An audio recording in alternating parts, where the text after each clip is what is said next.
Ícone de boneco correndo, segurando um chapéu de formatura. Setas cruzam a tela de baixo para cima.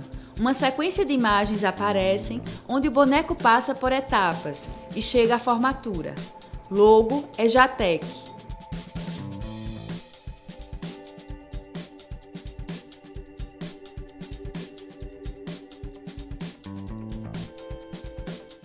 Descrição do ambiente. Imagem de uma sala ao fundo da tela, uma parede azul e amadeirada, com mapa e ícones. Na parte superior, no canto esquerdo, uma TV com projeção de slides. Na parte superior do canto direito, logo da ETE, Secretaria de Educação e Esportes, Governo de Pernambuco. Mais trabalho, mais futuro.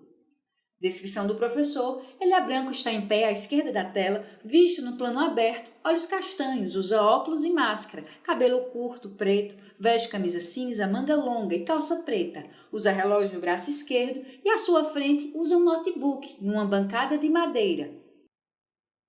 Descrição da professora. Ela é branca, está em pé à direita da tela, visto no plano aberto, olhos castanhos, usa máscara, cabelo curto, grisalho, veste vestido na altura do joelho, manga curta, azul com bolas e bolsos coloridos, segura um passador de slides e à sua frente usa papéis e celular, que estão numa bancada de madeira. Ícone de play vermelho. Inscreva-se youtube.com/EAD Pernambuco. Olá, bem-vindos à ETEPAC. Estamos aqui para dar início a mais uma da nossa videoaula do curso técnico em recursos humanos. A disciplina hoje é a liderança e motivação e a competência 1, compreender a adaptação à cultura organizacional.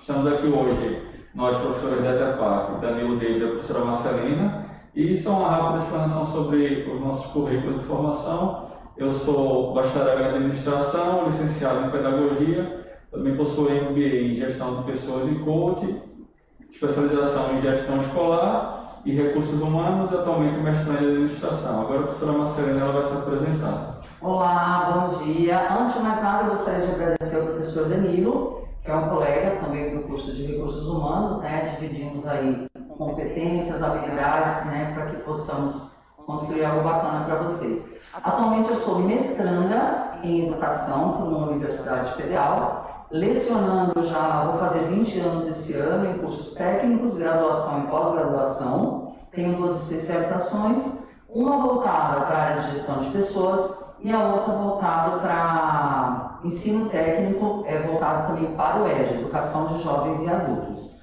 E estamos aqui hoje para compartilhar com vocês, somar e dividir conhecimento. Exatamente, e também queria agradecer à professora Marcelina por aceitar o convite. A nossa dinâmica hoje aqui de videoaula vai ser acompanhar os tópicos do nosso e-book, da primeira competência, e aí darmos as nossas definições e também conversarmos um pouco brevemente sobre as experiências relacionadas a ele. Aqui estão os tópicos: cultura organizacional, níveis da cultura organizacional, tipos de cultura organizacional, o Culture Code, que é algo mais moderno também, e por fim vamos falar também de missão, visão e valores. À esquerda da tela, no slide, ilustração colorida de aviões de papel. Agora vamos falar sobre a cultura.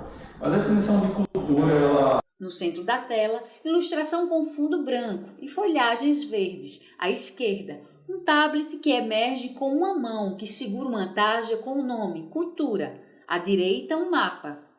Pode ser abrangente de acordo com os autores, mas ela basicamente é aquele conjunto ali de valores, de tradições de um grupo, de uma nação, ou até mesmo, aqui nesse caso, de uma organização. A professora Marcelina vai falar agora também sobre alguma experiência que ela tenha relacionada à cultura, nas experiências dela, nas vivências. Isso aí. Alguns anos atrás eu trabalhei numa empresa aérea, que hoje tem até um nome no mercado de trabalho, e eles pontuavam muito pela cultura da empresa, E a cultura era tanto você fidelizar seu cliente externo, por ser uma companhia aérea, de transporte de passageiros ou comercial, e também pontuava muito enaltecer e fidelizar o cliente interno.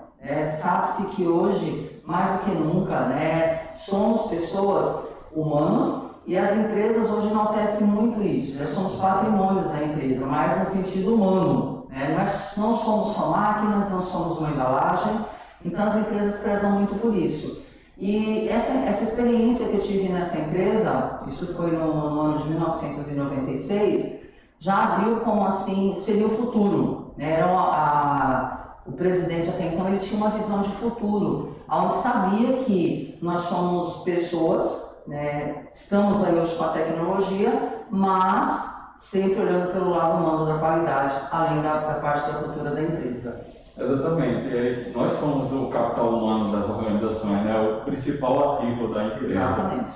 E só um breve acréscimo também, lembrando do meu primeiro emprego, tem uma coisa interessante, principalmente para quem é das áreas industriais, vai assimilar isso, que se chama ali quando você ingressa na empresa, você faz aquele conhecimento geral, né? Você começa a observar o ambiente, geralmente o seu superior, o gestor, o coordenador, ele leva você para fazer uma integração na empresa. Aquilo ali serve não só para você assimilar o ambiente físico, como também através do comportamento, das ações dos funcionários, a cultura da empresa. Sim.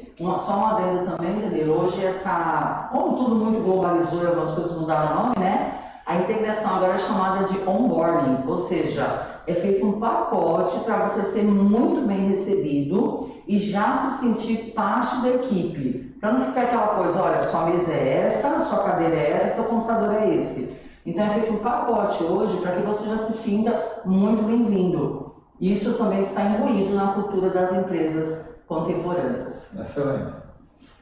Agora sobre a cultura organizacional. No centro da tela, ilustração com fundo branco, folhagens verdes. À esquerda, um homem em pé que segura um papel no envelope onde está escrito Cultura Organizacional. Que aí você vai afunilando aquele conceito de cultura para dentro da própria organização. E aí está ali os códigos de conduta dentro da empresa, né, como ela quer que o funcionário vista a camisa, assim, fazendo uma metáfora, é a camisa da empresa, a cor dela, a logo que tem ali, tudo aquilo ali que o funcionário ele vai assimilar, ele vai integrar a si. E assim, fazendo até uma analogia, as pessoas às vezes até ficam cultura organizacional. Um exemplo, Brasil, uma das nossas culturas é o quê? O carnaval. Por exemplo, o bolo de rolo é patrimônio imaterial de Pernambuco, faz parte da cultura, como nós brincamos muito do país Pernambuco, né? Que agora as pessoas falam que Pernambuco é um país que somos diferenciados.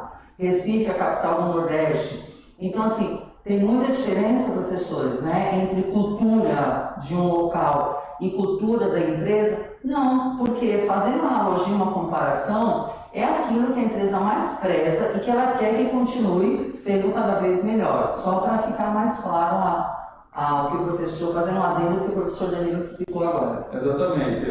São aqueles conceitos que a empresa surgiu com ele, ou até mesmo transformou ali ao longo dos seus anos, dependendo do quanto antiga seja a empresa, e ela vai passando isso adiante por meio dos funcionários.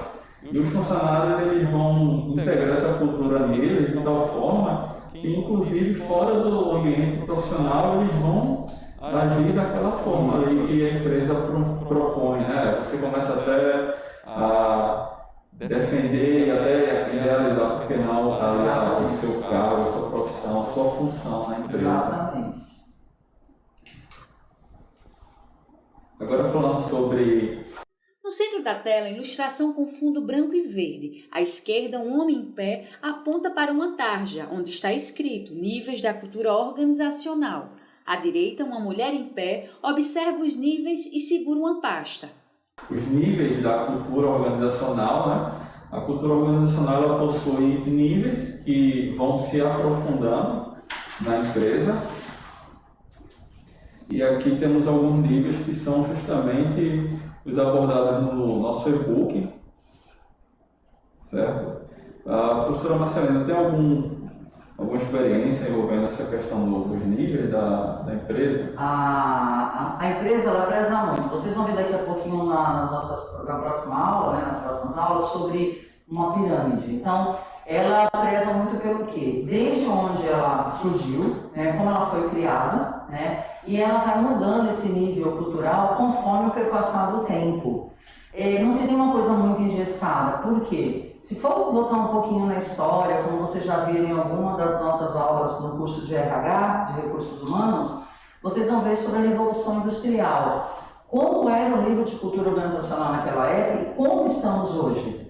Ou seja, não existe ficar parado no tempo. Se parar no tempo, é igual a nós, né? Não fizer um acompanhamento, uma leitura, não se atualizar, você estagna. Não acompanhar o mercado é uma forma também de acabar acontecendo falência. Até conversei com o professor Danilo, né, numa conversa informal, lembrei de uma empresa chamada Indústrias Matarazzo, que há muitos anos atrás era considerada uma Unilever atual, era para tecido, e acabou falindo até porque não acompanhou a cultura, era uma empresa muito paternalista e acabou falindo, né, virou uma empresa, né, sem nome, perdeu os herdeiros, isso não é legal, tudo por conta de não acompanhar o que veio acontecendo. Exato, e esses níveis da cultura organizacional que estão relacionados ali justamente os artefatos, os valores compartilhados, a pressuposição básica da empresa, aquelas coisas que ela é pressuposto nela, a forma de trabalhar e agir, ela também determina a profundidade da empresa. Inclusive, a gente pode fazer aqui duas analogias, uma que está no e-book, que é o iceberg, e também uma analogia nova que é como se fossem raízes, o quão profunda é a raiz de uma empresa, né? O quão isso vai determinar que aquela empresa, fazendo a metáfora com a árvore, ela seja resistente às mudanças que são constantes nesse mercado globalizado, né? Por exemplo, a gente viu agora o que aconteceu com a pandemia. Infelizmente, muitas empresas foram à falência ou pediram concordata e outras coisas. E por não não acompanharem as mudanças, né? E foram muitas, né? Não se enraizarem na sua própria cultura no mercado. Agora, os tipos de cultura organizacional. No centro da tela, ilustração com fundo verde e branco. À esquerda, uma mulher numa tela de notebook, usando um fone de ouvido. À direita, uma tarja onde está escrito tipos de cultura organizacional. Cada empresa ela possui também os tipos ali de cultura, a depender da forma como a empresa ela foi criada, como ela surgiu. E aí no e-book nós vimos que existe um modelo de renda.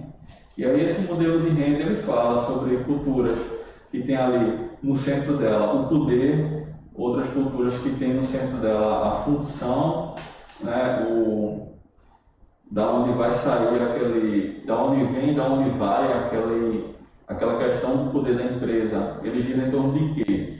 Ele gira em torno de um cargo, de uma pessoa, por exemplo, o diretor da empresa, ele gira em torno das funções que estão ali. Aí tudo isso faz uma diferença também. Professor Marcelina, tem algum exemplo assim sobre? Sim. Isso também podemos trazer para os dias de hoje, chamado plano de carreira, né? O que é que hoje enalteço? Voltando um pouquinho lá atrás, se formos falar de Fayol, né? Fayol ele falou assim, olha, tá tudo indo bem, Taylor, meu amigo de administração científica, escreveu que eu tenho que ter muita produção, mas tem que ter alguém para tomar conta dessa produção. Quem vamos colocar? Vamos colocar a pessoa mais antiga, a pessoa mais forte, a que tem mais punho para lidar com as pessoas. Então, se eu estiver falando de uma coisa antiga, isso era legal, porque ninguém tinha noção de nada, era produção e alguém tomando conta. Bom, hoje em dia, né, a parte dos tipos de cultura organizacional, como o próprio professor Danilo falou, do poder, dos cargos, né, vem numa forma de organograma, vem numa forma de um plano de carreira. Você entra, na maioria das empresas, sabendo para onde você vai. E mais nada é medido por força ou só tempo de casa. Tempo de casa ainda é legal, mas não adianta eu ter 20 anos de empresa se eu não sair do lugar. Mas professores, a empresa tem que investir em mim. Não, essa cultura nossa, eu estava falando de cultura de empresa, falando de cultura nossa também. Isso já caiu por terra. Não devemos mais esperar só as empresas investirem em nós. Você também tem que investir em você. Eu não sou empreendedor, eu não vou abrir empresa. Empreendedorismo vai além de abrir empresa. Tem o empreendedorismo pessoal, profissional. Quero aprender o idioma, mas a empresa não investe. Tente fazer seu idioma, não consigo ler porque não tenho condições de comprar o livro. Ainda bem que existem hoje vários navegadores onde você pode baixar livros gratuitos. É uma forma de se atualizar? É. Ah, mas eu sou de TI e quero fazer um curso de gastronomia. O que tem a ver? Tudo. Inclusive, né, passo a passo de comidas que você vai fazer te trazem tipo de experiência também, né? Então, assim, para as pessoas é tão importante quanto a empresa ter o plano de carreira e você também fazer seu plano de carreira, que está imbuído num tipo de cultura organizacional. Exato, e é justamente o tipo de cultura de pessoas que tem como centro justamente essa melhoria da pessoa, né? Você fazer ali a sua... também uma questão de autopromoção, você se desenvolver melhor para a empresa. E eu aprendi uma frase, desculpa, professor Danilo, eu aprendi uma frase muito interessante. Eu tive a honra de trabalhar com o comandante Rolinha do Famaro, hoje já falecido, onde ele dizia assim: quem não é visto não é lembrado. Então, pode ser que a empresa não tenha um plano de carreira e você traga uma inovação, né? De repente, um adendo mesmo, estamos aqui com uma profissional intérprete de Libras, né? Hoje, mais do que nunca, se faz muito importante. Não é porque eu tenho uma pessoa com deficiência auditiva ou surda. Eu costumo falar a seguinte frase, que eu acho que é mais inclusiva ainda, porque tem pessoas que necessitam de um intérprete de Libras. Então, quem hoje tiver, além de um estudo legal, e tiver o conhecimento do intérprete de Libras, tem um mercado enorme à frente, porque vai se fazer cada vez mais necessário ter pessoas que necessitam do intérprete para estar podendo se comunicar com todos. Exatamente. Agora nós vamos falar sobre o Culture Code. O Culture Code, esse termo em inglês, ele é justamente código de cultura. No centro da tela, ilustração com fundo branco e verde. À esquerda, um homem está em pé, apontando para um quadro, onde está escrito Culture Code. À direita, homem e mulher observam sentados. É como se você fosse pegar tudo isso que nós falamos da empresa que você pressupõe, que você aprende na integração ou no onboard. Onboarding. Que agora tudo globalizou, né? Então, um exemplo, gente, boato é da nossa época. Na época de você agora é fake news. Exato. Então, globalizou o nome. Exato. E aí agora também tem esse Culture Code, o código de cultura da empresa, e ele é interessante porque ele não é só mais uma questão de tradição oral ou através de comportamento, de palavras.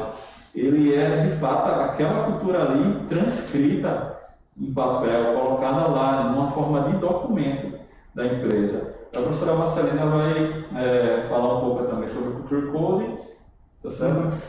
Eu vou aproveitar e vou fazer duas situações, né? O professor Danilo, daqui a pouco, ele vai discorrer um pouco sobre missão, visão e valores.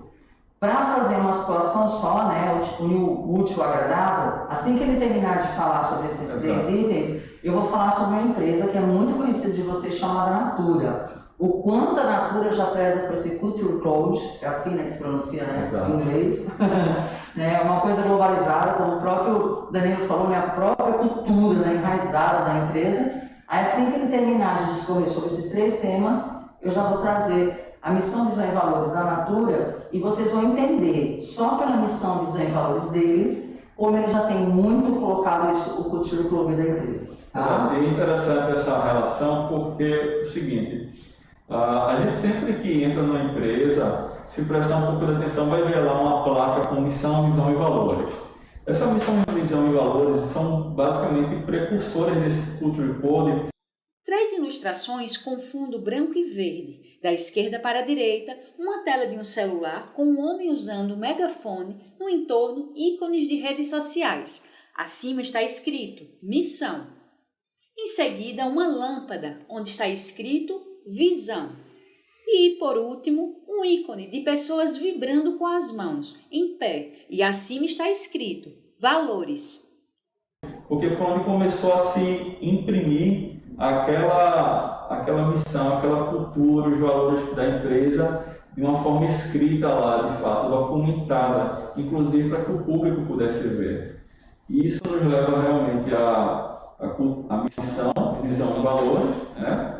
E a missão, visão e valores são o seguinte: a missão de uma empresa é aquilo que ela tem como objetivo, o que ela quer fazer ali, até mesmo no e-mail, meio social onde ela existe, ou então na região demográfica. A visão é aquilo que ela vai onde quer chegar, né? Quer chegar com uma coisa visionária, né? Tem empresa que, por exemplo, na faculdade que eu estudei, ela tinha como visão ser uma instituição de referência em todo o Brasil até mais ou menos 2022, por aí. E ela trabalha em cima dessa visão, né? Como se fosse o objetivo futuro dela. E tem os valores da empresa que, como o próprio nome diz, é aquela questão do código moral que vai guiar as ações da empresa, geralmente baseados em honestidade, né, na própria moral em si. E a professora Marcelina agora vai falar o exemplo dela da Natura, né? Isso. Aproveitando que estamos aqui falando sobre esse tema, o professor Danilo já explicou, né, o que é missão, visão e valores. Você podia dar um play, dar um stop nessa aula agora, e por que não escrever a sua própria missão, visão e valores? Por que você está aqui? Qual é a missão? O que você tem para o seu futuro? Qual é a sua visão de mundo? Como é que você acha que você vai estar daqui a 5, 10, 15 anos? Quais são os seus valores? Quais são as suas premissas? Né? Faça isso. Aí depois você volta, dá o play nessa aula e nós vamos falar um pouquinho da Natura. Então, a Natura é uma empresa que já é muito conhecida no mercado. E acho que agora nós temos a mesma idade, 51 anos. Né? A Natura foi inaugurada em 1969, eu nasci em 1969, então nós temos a mesma idade. Então estamos bem no mercado, né? Assim espero. Então a Natura, vocês já devem ter visto que ela foi a primeira empresa que ela mudou a forma de propagar a beleza. Antes, né, você via mulheres perfeitas, que eles dizem, né, perfeita magras e tal. Um dia a Natura apareceu com mulheres altas, baixas, um pouco acima do peso, mulheres mais magras, mulheres com corpo formato de pera, formato disso, formato daquilo, né, porque tem as formações, cor de cabelo diferente, mulheres carecas, e assim foi um impacto. Nossa, a Natura trouxe uma situação muito diferenciada. Assim como outras empresas, uma inclusive que foi comprada pela Natura, que é a Avon. A Avon hoje pertence ao grupo Natura, mas não se sabe ainda se vai mudar nome, se vai só incorporar, se vai ser administrado em paralelo, ainda não se sabe. Recentemente, a Avon lançou uma propaganda de maquiagem onde aparecem mulheres com vitiligo. Ou seja, eu vou ler para vocês agora qual é a missão e visão e valores da Natura e vocês vão entender o porquê o diferencial se faz tão necessário num mundo que está pontuando muita inclusão. Então vamos lá? Então começando por valores. A vida é um encadeamento de relações. Nada no universo existe por si só. Tudo é interdependente. Acreditamos que a percepção da importância das relações e o fundamento da grande revolução humana na valorização da paz, da solidariedade e da vida em todas as suas manifestações. A busca permanente do aperfeiçoamento é o que promove o desenvolvimento dos indivíduos, das organizações e da sociedade. O compromisso com a verdade é o caminho para a qualidade das relações. Quanto maior a diversidade das partes, maior a riqueza e a vitalidade do todo. A busca da beleza, legítimo anseio de todo ser humano, deve estar liberta de preconceitos e manipulações. A empresa, organismo vivo, é um dinâmico conjunto de relações. Seu valor e longevidade estão ligados à sua capacidade de contribuir para a evolução da sociedade e seu desenvolvimento sustentável. A missão da Natura, nossa razão de ser, é criar e comercializar produtos e serviços que promovam o bem-estar, estar bem. Bem-estar é a relação harmoniosa, agradável do indivíduo consigo mesmo, com seu corpo. Estar bem é a relação empática, bem-sucedida, prazerosa do indivíduo com o outro, com a natureza da qual faz parte e com o todo. A visão dela, a Natura, por seu comportamento empresarial, pela qualidade das relações que estabelece e por seus produtos e serviços, será uma marca de expressão mundial, identificada com a comunidade das pessoas que se comprometem com a construção de um mundo melhor, através da melhor relação consigo mesmas, com o outro, com a natureza da qual fazem parte e com o todo. Então, agora eu acho que vocês entenderam mais ainda essa forma de divulgação da Natura, né? A inclusão, você estar bem com você e com todo. Inclusive agora no Rock in Rio, a Natura fez uma parceria com a Heineken, né? E no final do evento eles recolheram todos os copos plásticos e no ano passado lançaram a primeira linha, cujas tampas foram feitas a partir da reciclagem desses copos, tá? Então, um prazer estar com vocês e até a próxima segunda conferência. Exato, até mais. Obrigado por ver essa aula e estude. Tela vermelha com ícone de play. Inscreva-se. Ative as notificações. Coordenação Executiva: George Bento Catunda, Manuel Vanderlei dos Santos Neto, Renata Marques de Otero. Coordenação Geral: Maria de Araújo Medeiros Souza, Maria de Lourdes Cordeiro Marques. Videoaula produzida em abril de 2021.